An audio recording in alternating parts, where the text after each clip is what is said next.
Olá, seja bem-vindo ao devocional de hoje. Eu sou Gabi e esta semana estamos dando continuidade à nossa série sobre o livro de Filipenses, agora no capítulo 4. O tema de hoje é Vencendo a Ansiedade. A passagem de hoje é Filipenses capítulo 4, versículos 5 a 7. Seja a amabilidade de vocês conhecida por todos. Perto está o Senhor. Não andem ansiosos por coisa alguma, mas em tudo, pela oração e súplicas e com ação de graças, apresentem seus pedidos a Deus.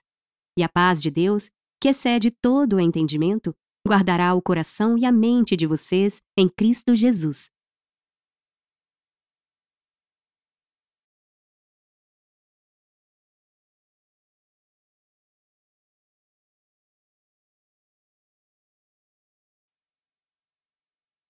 Vamos nos aprofundar na palavra?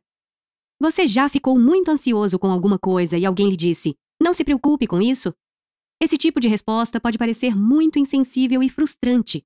À primeira vista, quando Paulo diz, não andem ansiosos por coisa alguma, essas palavras podem parecer um pouco com esse conselho que não gostamos de ouvir.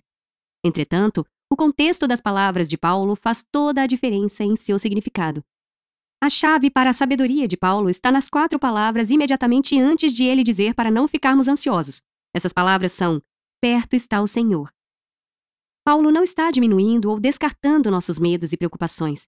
Em vez disso, ele está voltando nossa atenção para a razão pela qual podemos viver sem medo. O Senhor está perto. Nessas 4 palavras, há uma promessa e o poder de realmente superar qualquer medo e ansiedade que estivermos enfrentando. A chave não está em minimizar nossos medos, mas em ver quão grande é o Deus que está conosco. Não precisamos nos preocupar ou ficar ansiosos porque, independentemente do que estivermos enfrentando, não estamos sozinhos. Deus está próximo e isso muda tudo. A promessa que segue o conselho de Paulo é a seguinte: e a paz de Deus, que excede todo o entendimento, guardará o coração e a mente de vocês em Cristo Jesus. Quando levamos nossas preocupações a Deus em oração, Ele elimina nossa ansiedade e coloca a paz como uma sentinela na porta de entrada de nosso coração e mente.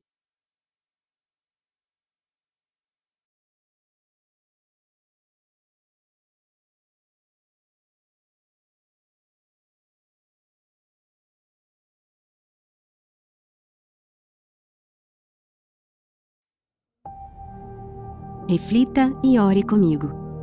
Hoje, se houver alguma ansiedade pesando em seu coração, use este momento para entregar seu medo a Deus e pedir que a paz dele, que excede todo entendimento, te preencha.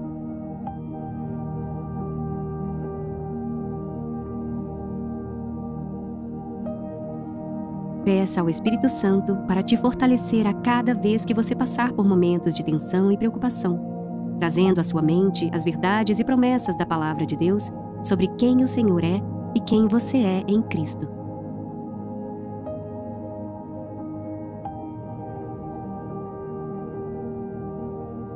A ansiedade é uma dificuldade humana muito comum e um dos grandes males de nossos tempos.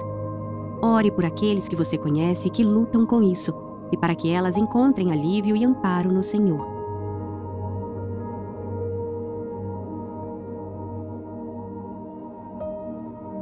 Vamos orar. Pai Celestial, nos achegamos à Tua presença hoje para pedir que o Senhor capacite os seus filhos para andarem segundo o direcionamento da Tua palavra, deixando de viver ansiosos e confiando mais plenamente em Ti. Dá-nos conhecimento das Escrituras, uma fé sólida e comunhão com o Senhor e com o corpo de Cristo, para que possamos estar sempre cheios de alegria e paz. Oramos para que Tua vontade seja feita e Teu reino venha, na terra como no céu. Em nome de Jesus. Amém.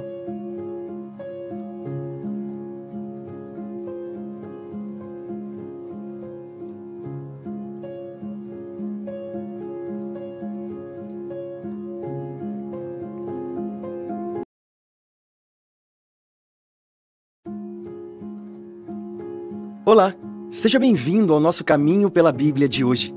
Vamos aprender sobre a tarefa de todo discípulo de Jesus, em Mateus capítulo 28, versículos de 16 a 20. Os 11 discípulos foram para a Galileia, ao monte que Jesus lhes indicara. Quando o viram, o adoraram. Alguns, porém, duvidaram. Então, Jesus se aproximou deles e lhes disse: Toda a autoridade me foi dada nos céus e na terra. Portanto, vão e façam discípulos de todas as nações, batizando-os em nome do Pai, do Filho e do Espírito Santo, ensinando-os a obedecer a tudo o que eu ordenei a vocês, e eu estarei sempre com vocês até o fim dos tempos. O que Jesus esperava que os seus discípulos fizessem depois que ele voltasse para estar no céu com o Pai? A resposta está na passagem que acabamos de ler. Nos seus últimos instantes aqui na terra, o Mestre foi claro ao dar para aqueles 11 homens a tarefa de fazer discípulos em todas as nações. Não discípulos deles, mas de Jesus. Mas o que significa ser um discípulo de Jesus?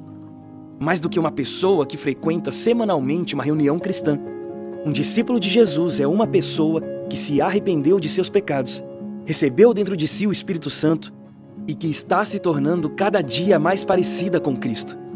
Mais do que convertidos, discípulos são alunos de Jesus. São homens e mulheres que abraçaram como prioridade em suas vidas o desafio de serem transformados.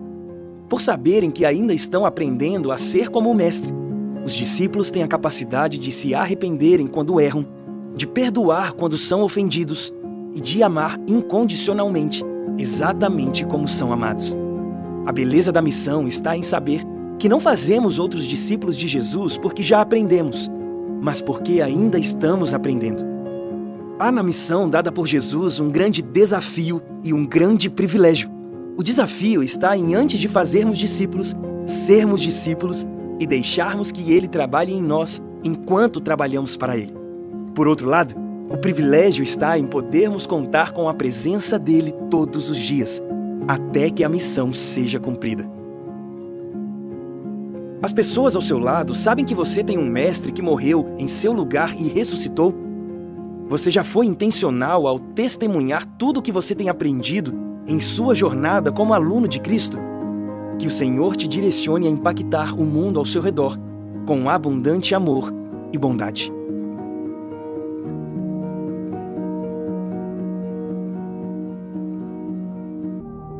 Olá, eu sou a Jordana e seja bem-vindo ao especial do Posicionadas aqui no Glorify. Marcos capítulo 8 inicia com a história da segunda multiplicação dos pães. Nela, Marcos conta que Jesus alimentou uma multidão de 4.000 homens ao multiplicar 7 pães e alguns peixes. Após todos comerem, ainda sobraram 7 cestos cheios. Voltando para o barco, foi com seus discípulos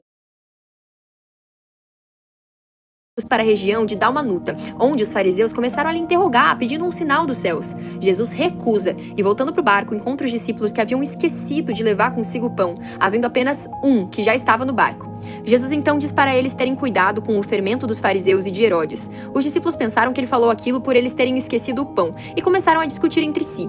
Então Jesus os adverte, dizendo: Vocês têm olhos, mas não veem. Não se lembram que eu parti 5 pães para 5.000 e 7 pães para 4.000 e ainda sobrou? Jesus estava falando a respeito do coração endurecido de seus discípulos e os repreendeu pela falta de compreensão das coisas celestiais. A história continua com Marcos narrando os feitos de Jesus. Ele curou um cego que queria ver, se revelou aos seus discípulos como Cristo, Filho do Deus vivo, e começou a ensiná-los que era necessário que ele sofresse, fosse morto e ressuscitasse após 3 dias para pagar na cruz por nós, por todos os nossos pecados. O capítulo finaliza com um grande ensinamento de Jesus sobre o preço de segui-lo. Seguir Jesus é um chamado radical. Quem quiser acompanhar-me, negue-se a si mesmo, tome a sua cruz e siga-me. Pois quem quiser salvar a sua vida, a perderá. Mas quem quiser perder a sua vida por minha causa e pelo Evangelho, a salvará. Pois de que adianta o homem ganhar o mundo inteiro e perder a sua alma? Ou o que poderia dar o homem em troca da sua alma? Se alguém se envergonhar de mim e das minhas palavras nessa geração adúltera e pecadora, o Filho do Homem, a que ele se refere a si mesmo, se envergonhará dele quando vier na glória de seu Pai, nosso Deus, com os santos anjos.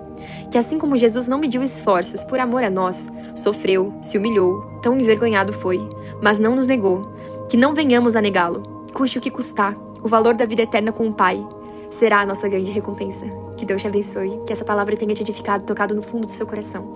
Amém?